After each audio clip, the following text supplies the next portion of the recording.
Let's bring in our money men, business and market analyst and NewsMax contributor, Seth Denson, and America's accounting professor at Montclair State University, Dan Geltrude. Happy Saturday, gentlemen.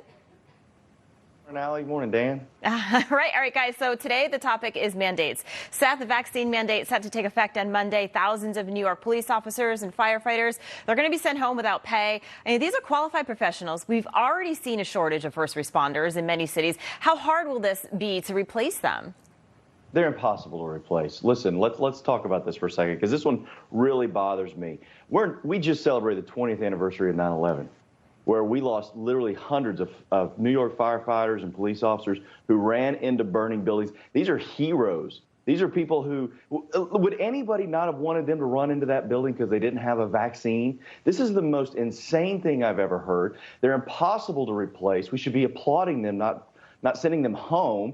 And it's already been announced that the New York City Police Department is going to stop all training for officers, as is the fire department, because they don't have the bodies, and they got to fill these bodies. And here's the big important point, Alison. We just spent a year talking about the need for police officer training and ongoing, and now that's over in New York. Yeah. This is their version of defund the police. Yeah, no training. You know, they can't recruit, and now they've got officers who won't be going to work. Dan, we've got mandates that are affecting companies as well. Lots of companies saying, look, you can't come to work unless you're vaccinated. How's this going to affect companies from a financial standpoint? Well, it's not going to be a positive outcome, that's for sure.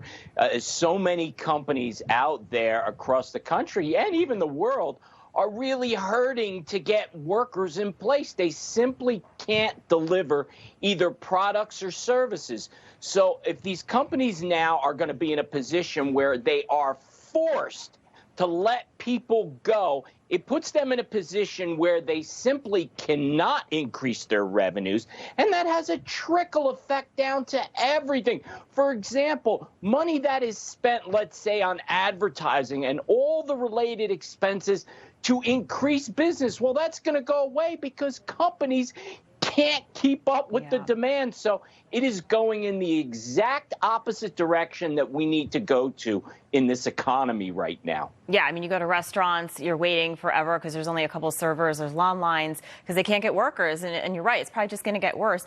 Seth, yesterday a federal court took the side of New York officials and officially denied anyone seeking religious exemptions to the COVID-19 vaccine mandate. So basically, vaccinate or you're fired. Your thoughts on this, and do you think we're going to see more of this in other states?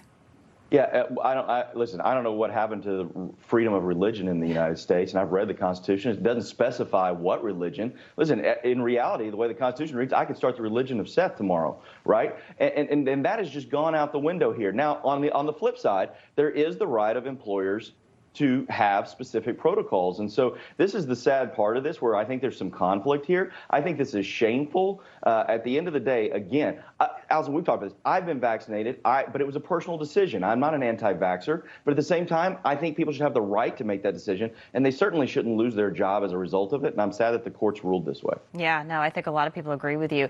Dan, what do you think the end result will be here?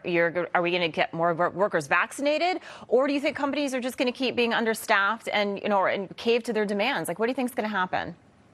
I think it's going to be a combination of those two things. Certainly, by mandating vaccines, there are going to be people who simply cannot afford to lose their jobs, so they're not going to have a choice, and they're going to be forced to be vaccinated, which I agree with Seth. I do not agree with the mandates. I support vaccination. However, I don't support mandates. People should be able to make those decisions based upon their relationship with their healthcare professionals.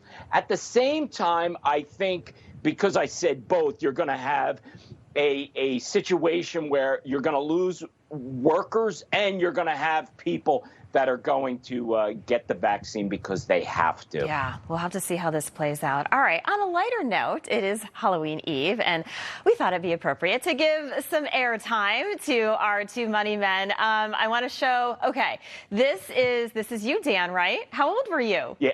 A good-looking kid there. I was probably a little bit more than a year. And by the way, that was me as a sailor, as a young boy.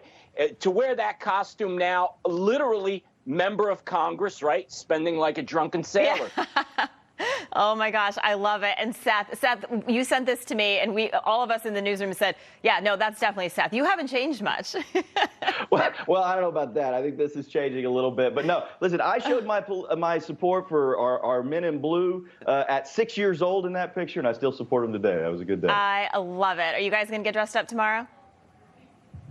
Yeah, listen, I'm taking my kids trick-or-treating.